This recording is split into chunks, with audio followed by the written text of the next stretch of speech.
Hello everyone. We have seen yet another rate cut on the repo rate in India by the Reserve Bank of India Monetary Policy Committee. So as we speak, the repo rate in India stands at 5.15%. This has been a cumulative of 135 basis points rate cut from the peak levels that we saw on the repo rate front. What does this really mean from a fixed income investment standpoint? It means two things. A, that the incremental rate which the investors will likely earn in the traditional mode of investments like say fixed deposits, recurring deposits or any other traditional mode of investments, those rates are likely to come down, number one.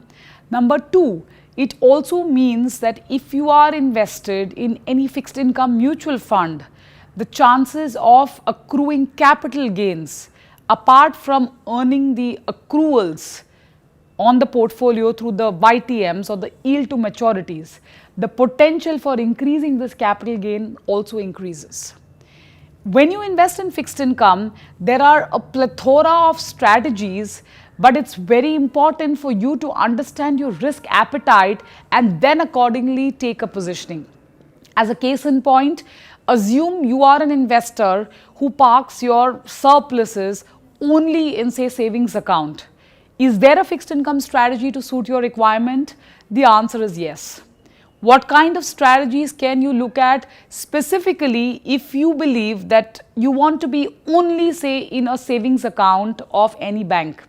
Well, you have strategies like the overnight funds, you have strategies like the liquid funds which endeavor to keep the interest rate risk at absolutely short end.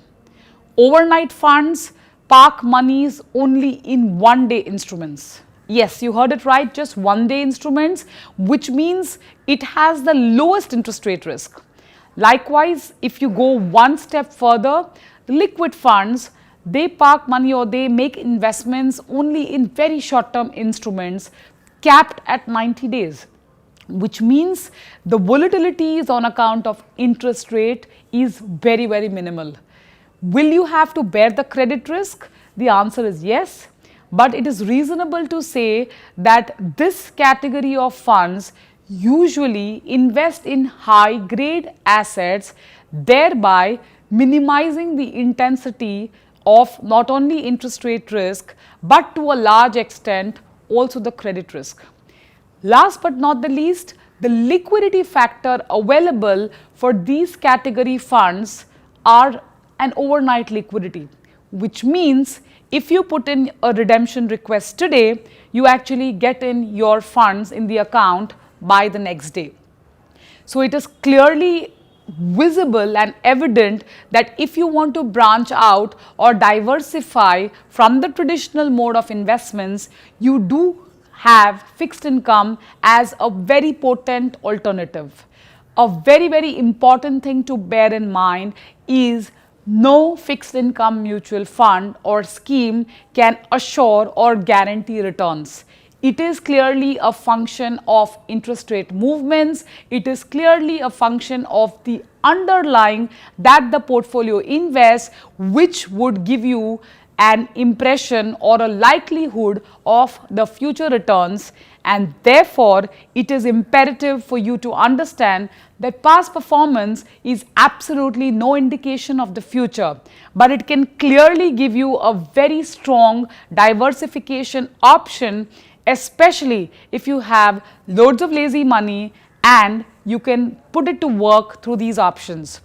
For those who are seeking even longer alternatives beyond 1 year, 2 years, 3 years, fixed income also offers product bouquets to suit this palette in the form of low duration, short term funds, way up to long duration and medium term funds.